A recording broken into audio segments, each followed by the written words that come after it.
అలాగే తిమోతి గారికి రాసినటువంటి పత్రికలో మనం చూసినట్లయితే పునరుద్ధానము గతించినని చెబుతారు వీళ్ళు. పునరుద్ధానాన్ని నమ్మరు, కానీ పునరుద్ధానాన్ని నమ్ముతున్నానన్నట్టుగా ప్రకటిస్తారు. ఆస్తులు సంపాదించుకోవడం అంటే పునరుద్ధానాన్ని నమ్మట్లేదు అని అర్థం. ఆస్తులను సంపాదించుకున్నారంటే పునరుద్ధానం లేదనుకున్నటువంటి వాళ్ళు. పునరుద్ధానం ఉన్నదని నమ్మిన వాడు వదులుకుంటాడు. తిమోతి గారికి రాసిన 2వ పత్రిక 2వ అధ్యాయము 17వ వచనం. పుండు ప్రాగినట్టు వారి మాటలు ప్రాకును, వారిలో హుమనయును ఫిలేతును ఉన్నారు. వారు పునరుద్ధానము గతించనని చెప్పుచు సత్యము విషయము తప్పిపోయి కొందరు విశ్వాసమును చెరుపుచున్నారు. కొరుకుడు పుండు ప్రాకినట్లు ప్రాకుతారంటే వారి మాటలు ప్రాకును. మెల్లిమెల్లిగా పవిత్రత సరళతలో ఉన్నటువంటి వారిని కుయుక్తిగా కొరుకుడు పుండు పాకినట్లుగా, పాము ఏ విధంగా సర్పం వెళ్ళిందో ఏదేను తోటలోకి మెల్లిమెల్లిగా అవకాశాన్ని చూసుకుని కుయుక్తిగా చప్పుడు లేకుండా వచ్చి ఏ విధంగా చేసిందో అలాగే వీళ్ళు కూడా ప్రాకుతారు. మెల్లిమెల్లిగా ఎలా జీవిస్తారంటే పునరుద్ధానము లేదురా నాయన గతించనని చెప్పుచు సత్యం విషయమై తప్పిపోయి. అంటే సత్యం చెప్పట్లేదు అన్నవాడు ఉద్దేశం ఏంటంటే పునరుద్ధానం గతించిపోయిందని. పునరుద్ధానం లేదు, ఏమి లేదురా, హ్యాపీగా బతకండి, తర్వాత సంగతి తర్వాత దేవుడు చూసుకుంటాడన్న వదిలేశారంటే కొందరు విశ్వాసమును చెరుపుచున్నారు. కొరుకుడు పుండు ప్రాకినట్లు వీళ్ళ మెసేజ్లు ప్రాకుతా ఉంటాయి, వెళ్ళిపోతా ఉంటాయి, పంపించేస్తా ఉంటారు.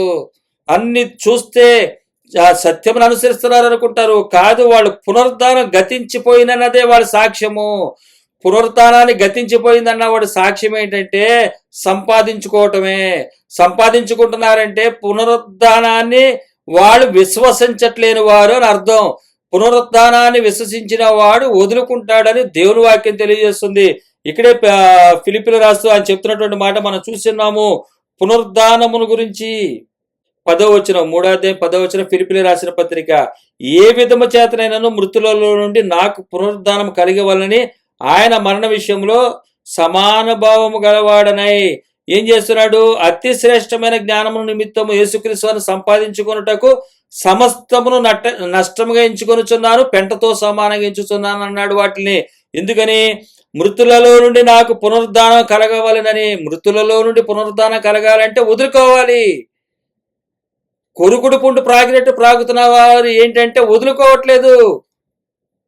వారు పునరుద్ధానము గతించినట్టుగా చూపిస్తున్నారు. పునరుద్ధానము లేదు అని సద్దుకాయలు చేసినటువంటి పరిచర్య చేస్తున్నారు వీళ్ళు. సద్దుకాయల పరిచర్య ఇది. సద్దుకాయలు చేస్తున్నటువంటి పరిచర్య అదే. పునరుద్ధానం లేదు అంటారు, నమ్మరు. ఆత్మను నమ్మరు, పునరుద్ధానం లేదంటారు. ఆత్మను నమ్మకపోవటం అంటే ఏంటి? ఆత్మ తెలిపి సర్వసత్యాలు నడుపుతున్నటువంటి ఆత్మను అనుసరించకపోవటం. అదేమంటే పరిశుద్ధాత్మ నమ్మట్లేదా? పరిశుద్ధాత్మ వస్తుంది, భాషలు మాట్లాడతారు, అవి నమ్మట్లేదా? కాదు, పరిశుద్ధాత్మ సర్వసత్యంలోనికి నడిపిస్తుంది. వారు సద్దుకాయలు ఏంటంటే పునరుద్ధానాన్ని నమ్మకుండా సంపాదించుకుంటారు. సత్యము విషయమై వారు ముందుకు సాగరు. సర్వసత్యములోనికి వెళ్ళడానికి ఆత్మ సహకరిస్తున్నప్పుడు దాన్ని నమ్మరు వారు. 22వ అధ్యాయం 3వ వచనంలో మనం ఈ యొక్క వీళ్ళ గురించి, సద్దుకాయల గురించి మనం చూడొచ్చు మత్తయి సువార్తలో. వీరు ఏంటంటే కొరుకుడు పుండు ప్రాకినట్లు ప్రాకుతారు. చెడు ఉద్దేశంతో చేసే సువార్త, ధనాపేక్షలు చేసినటువంటి సువార్తను గురించి మనం చూస్తున్నాం. ఇప్పుడు వారు కొరుకుడు పుండు ప్రాకినట్లు ప్రాకి వారి మాటలు ప్రాకును, వారిలో హుమనయును ఫిలేతును ఉన్నారు. వారు పునరుద్ధానమును గతించనని చెప్పుచూ సత్యం విషయమై తప్పిపోయి కొందరు విశ్వాసములను చెరుపుచున్నారు. అయినను దేవుని యొక్క స్థిరమైన పునాది నిలకడగా ఉన్నది. వారు వేసే పునాదులు వేరు. కొరుకుడు పుండులా వెళ్ళిపోవచ్చు, కానీ ఇదిగో మీకు ఇవ్వబడింది బైబిల్ ఉందే, ఇది స్థిరముగా ఉంది. ఇది స్థిరముగా ఇచ్చేశారు యేసుక్రీస్తు వారు, పౌలు గారు, అలాగే పరిశుద్ధాత్మ దేవుడు మనకు అందించాడు ఈ బైబిల్. ఈ కొరుకుడు పుండు, ఈ పునరుద్ధానం లేని సద్దుకాయలు లాంటి వాళ్ళు వస్తారు. కాబట్టి మీకు ఇదే బేసు, దీన్నే మీరు గురిపెట్టి నడవండి. దీన్ని బట్టి నడుస్తున్నవారా కాదా అని చెప్పి ప్రతి సేవకుని చూడండి. ఏ సేవకుడైనా సరే ఈ మార్గంలో నడవాల్సిందే. నడుస్తున్నారా లేదా గురిపెట్టి చూడండి. ఒక్క విషయాన్ని కూడా విడిచిపెట్టద్దు. ప్రతిదీ గురిపెట్టి చూడండి, అవునా కాదా, తొలగిపోండి, వారి దగ్గర నుంచి ఉండొద్దు, వారు సిలువకు వ్యతిరేకంగా వెళుతున్నారు అంటాడు ఇక్కడే ఫిలిప్పీలు రాస్తూ 3 అధ్యాయం 22 18 3 అధ్యాయం 18 కాబట్టి మీరు ఈ యొక్క పునరుద్ధానము లేదనే బ్యాచ్ ఉంటుంది, వారు ఏంటంటే ఆస్తులను సంపాదించుకుంటారు. కాబట్టి పునరుద్ధానం గతించి నేను అన్నట్టుగా ఆస్తులను సంపాదించుకుని సత్యం విషయమై తప్పిపోయి, సత్య విషయమై ఏంటి, లోకాన్ని విసర్జించుట, లోకాన్ని నష్టపరుచుకునుట, తన మహిమని విడిచొచ్చినటువంటి ఆయన్ని గౌరవించి సత్య సంపదిస్తానన్న ఆయన మాటలను విశ్వసించి నడవటమే. ఈ సత్య విషయాన్ని తప్పిపోయారు వాళ్ళు. కొందరు విశ్వాసమును చెరుపుచున్నారు.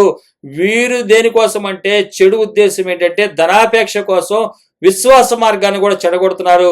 ఇప్పుడు జైల్లో ఉన్నటువంటి పౌలు గారి దగ్గరికి వెళ్ళి కూడా అదే చేస్తున్నారు. యోబు గారి దగ్గరికి వెళ్ళి కూడా స్నేహితులు చేస్తుంది అదే.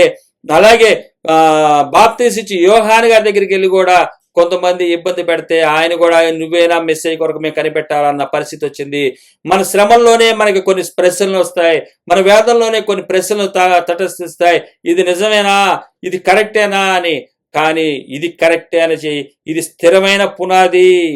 19వ వచనం తిమోతికి రాసినటువంటి 2వ పత్రిక 2వ అధ్యాయం 19వ వచనము, అయినను దేవుని యొక్క స్థిరమైన పునాది నిలకడగా ఉన్నది, ప్రభువు తన వారిని ఎరుగును అనునదియు. ప్రభు తన వారిని ఎరుగును, స్థిరమైనటువంటి పునాది మనకున్నది ఇక్కడ రాయబడుతుంది.